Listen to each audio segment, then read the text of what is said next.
Africa, Africa. Feel the rhythm, feel the beat.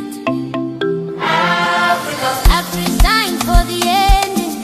Africa, Africa, Africa, unscripted, unscripted Africa. All right, so welcome again. We are still here discussing content, and I'm joined by my big brother, my family. This is a family kind of thing, because, you know, from Rutoma, Kashari, here we go. You know, when I was growing up, and we had two people that we looked up to, because I was the guy that came out and became, now back then, you'd say 30-something years ago, you know, you're in the media industry, I would never, yeah, those guys, you know, are failures in life. And then I'll say, but there's one person I know. There's one person I know in the US, Ntare. And then there was also another uncle of ours called Robert Mpambara. You know, Ronnie McVex's uncle. Yes, Ronnie McVex is actually my relative as well. So we had two people. After those two, it was me. And then after me, of course, there's Mackenzie, there's Victoria Bagaya, Ronnie McVex, Nancy. And as people from Kashari, we are so proud of the one and only. Please welcome. Hey, Uncle Guma. Good to see you. Good to see you. Good to see you. I bow to you, bro. You're the king of content. But you know what? What I realized, you know, even me being your relative, you know, when you send me some of the movies you've done, and I'm like, oh my God, I haven't watched this. I'm like, I think I need to promote you more. I need to make so much noise because you've done a lot of movies. Not as much. I've done more TV than movies. More television series than movies. Well, for us, it's all the same series, movies. We just say, hey, the guy's been on TV. So, but I've started watching some. I was watching Smoke last night. Brilliant, your performance as well there. But I think, you know, Ugandans haven't actually, because even when I was telling someone here that I'm sending you tickets, like, is he Ugandan? I watched him and he was speaking like Rwandese, like Ugandan. Is he Ugandan? I'm like, boy, he's Ugandan. So I think we need to do something so that people can appreciate and even know that you're Ugandan. Well, it takes people like you to reach the masses. I've been working sort of under the radar. And I think it's great if people are not sure where I'm from, because each character has been completely different. My play Biro, I played a Ugandan character, so that a lot of people recognize me from that. But yeah, some people recognize me from Lincoln Lawyer, some people from The Shy. So the connoisseurs recognize me from the Apple TV series Smoke, or Dexter Resurrection. We're just getting ready to film second season of. Yes. Oh, you're season 2. We'll start filming season 2 in a few weeks in New York. Fantastic. Oh, so that means we don't get to see you until October?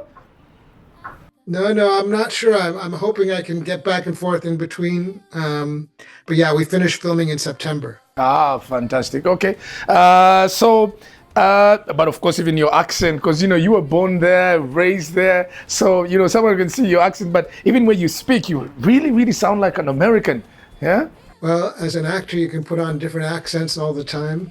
I think when people came to see me play Biro, they thought I was straight from Kashari. Even Queen of Katwe? Even Queen of Katwe, people were, thought I was just a local hire.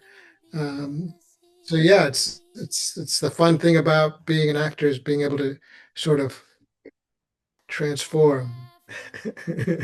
Okay, let's go straight to your movie that is showing. Of course, today Saturday is showing at Acacia Cinemax, and I watched it. I was there, and before we watched it, I told you there's a guy from Kashari called Frank. He has photographs for 45 years ago, including your father, my father, the King, Gracie Binjira, and all the great legends of Kashari. And in my mind, when I was going to watch your movie, I sat down. I told my stranger, I said, let me watch this, and I'm going to copy and paste, and once I'm done, I'm going to do a better movie. She was like, let's do it. And then when it starts, the opening scene, I said, mine will be better. Then I said, the graphic, I said, mine will be bigger. But when oh my God, the story, I was blown away, bro. the way you come in there, because I don't want to say so many things, but to spoil the party. But the story is amazing. I salute you with both hands in slow motion and writing that story from 2001 to 2026. I mean, what a movie. What can I say? Thank you. I'm glad it inspires you. I hope it inspires you to do better with this guy from our home district, because hey, more of these stories need to be told. We can't keep leaving them on the side. Huh? Bring them out, share them to the world. There needs to be more to the party. I love the part of the kids. That was hilarious. 21.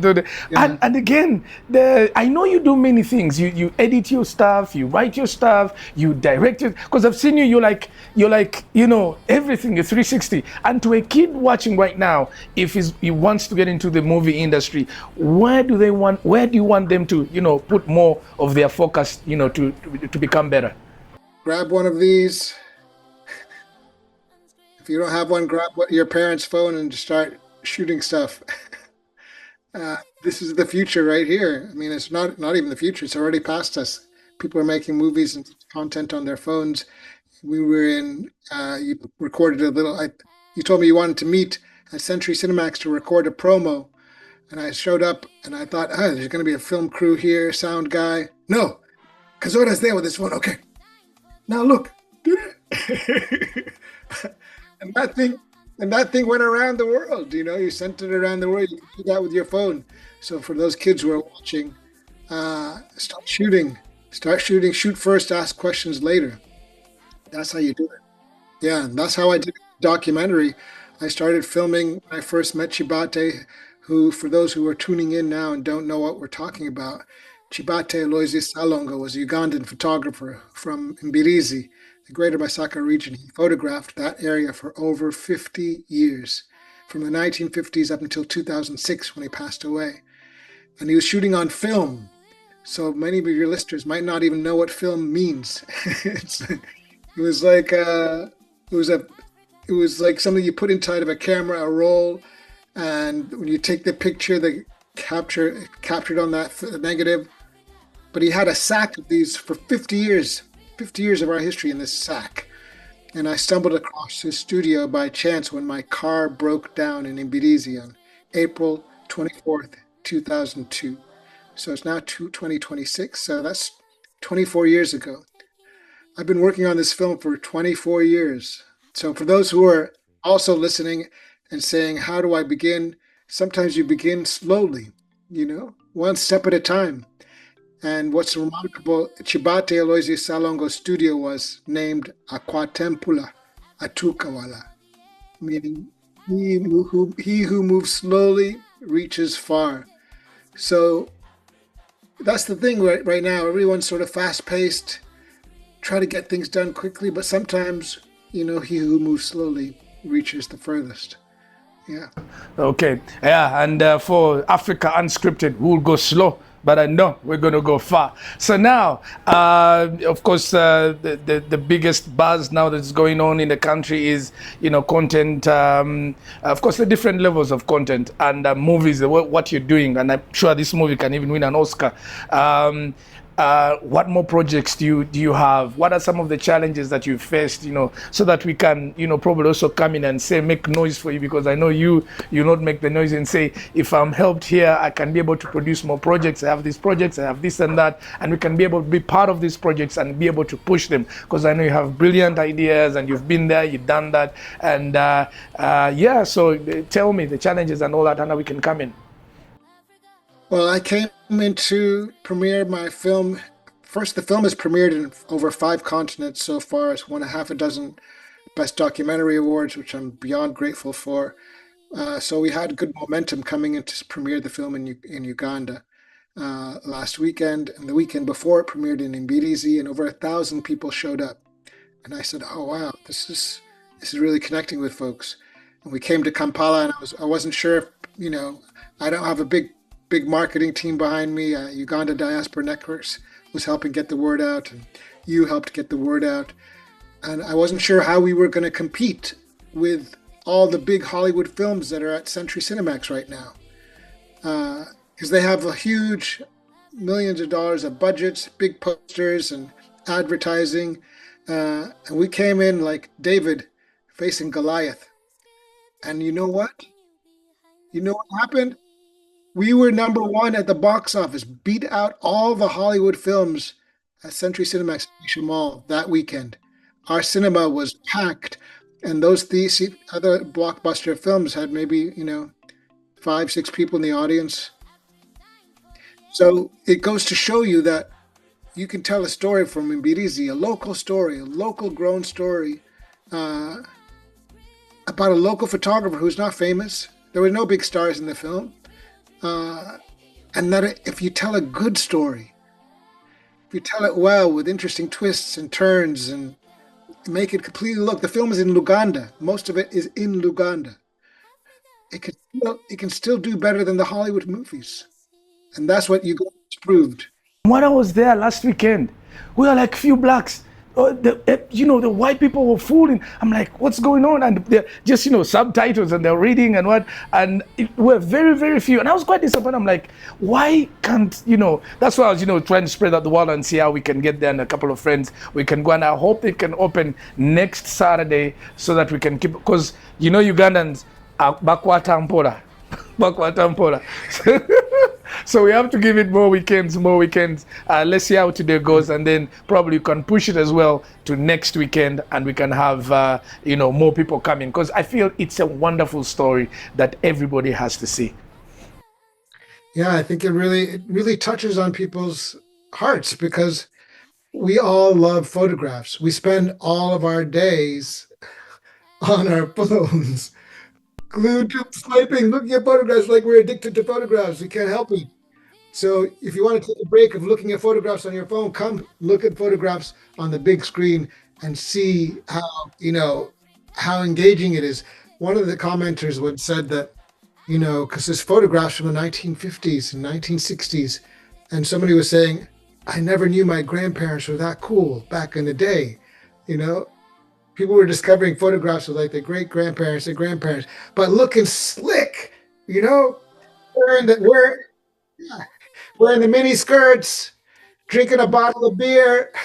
you know, this is it was blowing people's minds to see people from back in the day just with swag. When my mom moved back from the US to Uganda, we packed all of our belongings into like cardboard boxes and took it to the local post office in Stockbridge, Massachusetts, and put stamps on them and sent them. And when we arrived in Kinoni, I lived in Kinoni when I moved from Stockbridge to Kinoni. And I would go to the post office every day checking for those boxes to come. 1 month goes by, 2 months go by, 3 months go by, 6 months, nothing. A year, still those boxes never arrived and have not arrived till this day. So all of my photos, my childhood photos were lost. And I think that's what's given me a love for photography because I realized how valuable those memories were and how I wish I could connect with them. And so that's why I did this in Chibate's hometown. I staged this large scale outdoor exhibit in his hometown at a petrol station. And we had over 5,000 images up on the sides of the petrol station in the back. And you can imagine what it would be like. Imagine if all of us now lost our cell phones, but not just once, but over 50 years, all our cell phones were lost. All those photos were lost, not just me and you, but the whole community. And then what happens if someone discovered all those photos in those cell phones over 50 years and did a public outdoor exhibit of them? You can imagine the mayhem. People discovering secrets, people seeing photos that they thought were lost, people seeing photos that share family, a child that people didn't know they were related to, or all these pictures came out. And the response, Guy, what? You found a picture. The mom was sitting some other guy. He just cut the guy out and yeah, saying to the mom, yeah.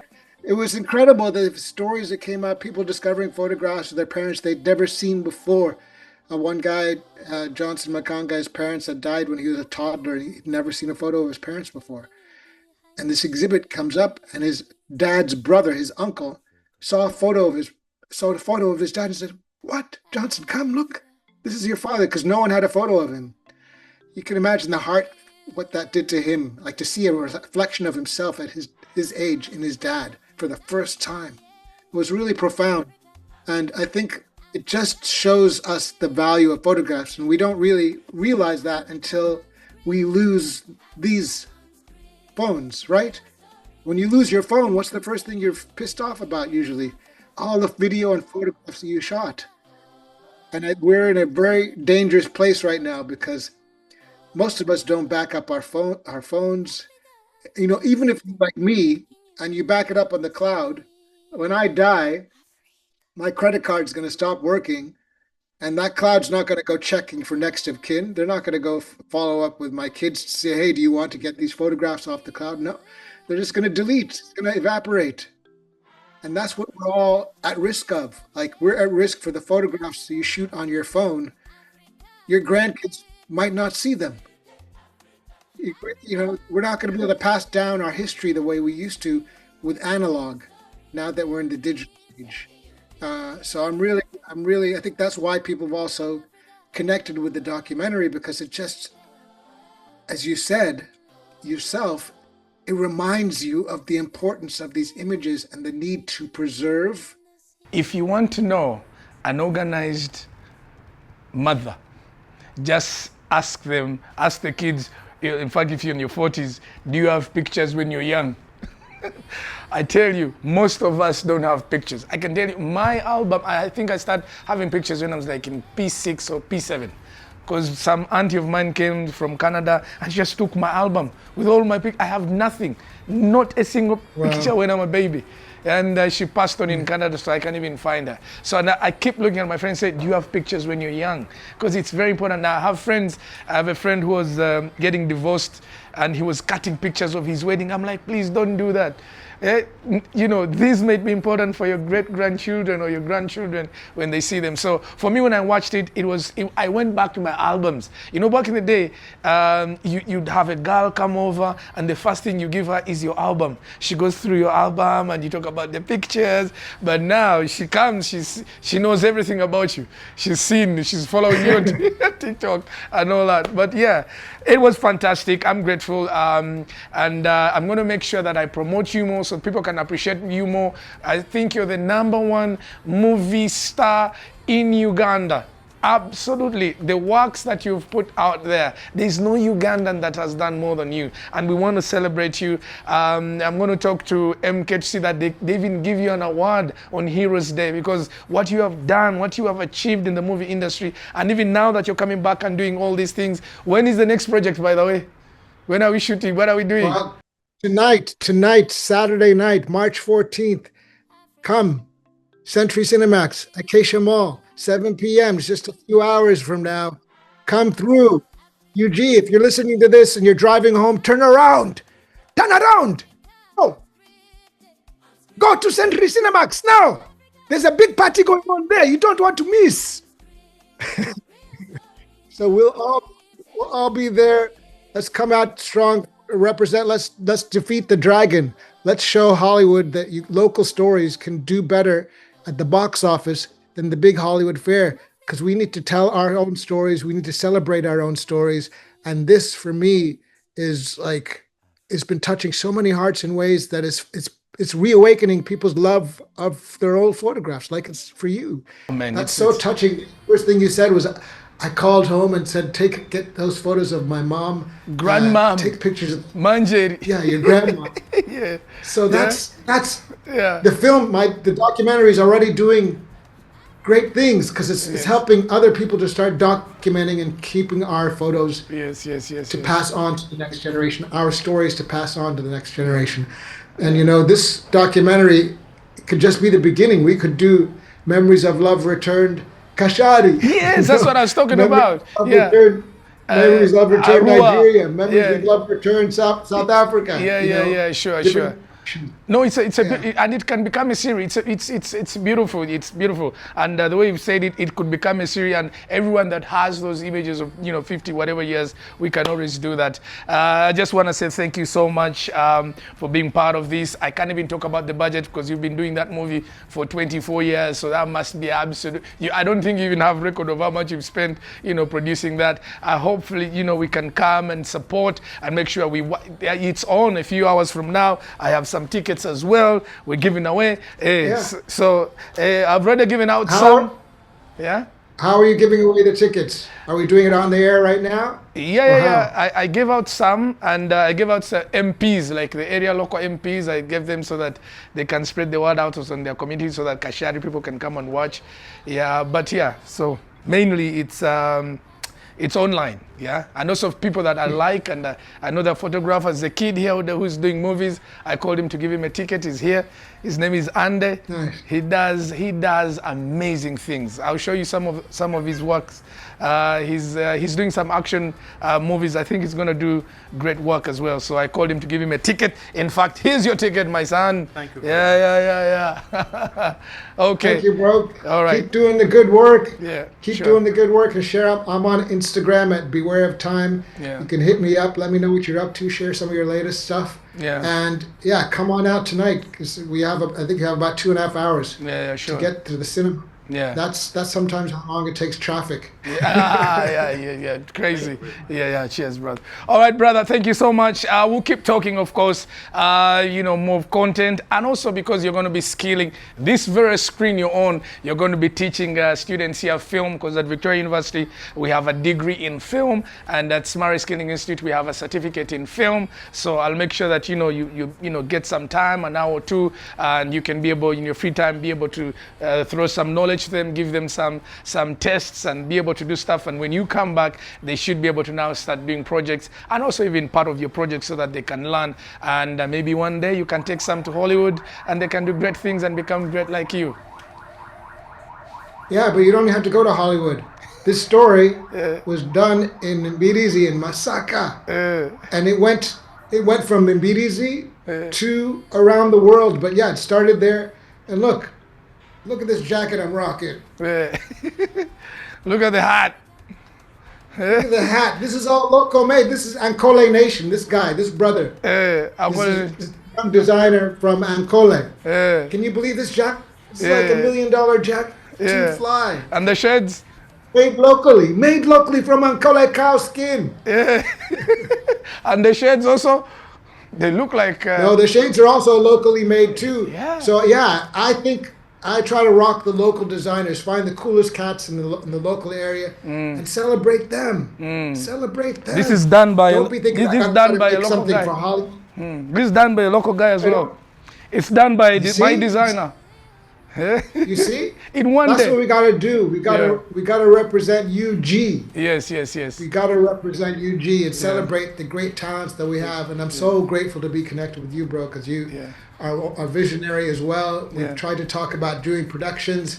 They've slipped through the cracks. You watched my documentary, like, I'm gonna steal that idea and make it better. That's great. Do it. Then I'm blown away. I'm like, God, I can't match that now. Yeah, but good. It's lovely, If it inspires you, that's great. And hopefully it indeed. inspires us to find a way to reconnect. Yeah. And this is our first sort of reconnection here, doing this program on your show, on your podcast. Yeah, podcast. And, podcast. Just the beginning. Let's keep doing it. Yeah. No, I'll always send you the links, and you can always join in. Yeah. All right, brother. Much love. I salute you with both hands in slow motion. Salute you. Yeah. All right. That was all the way from California. He's there, and he'll be moving to New York to shoot season 2 of Dexter. The movie is on this weekend. Just a few hours I've been talking about it. Yeah.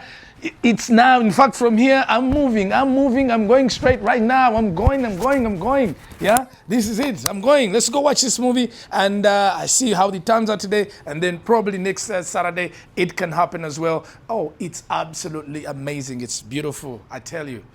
Africa, feel it.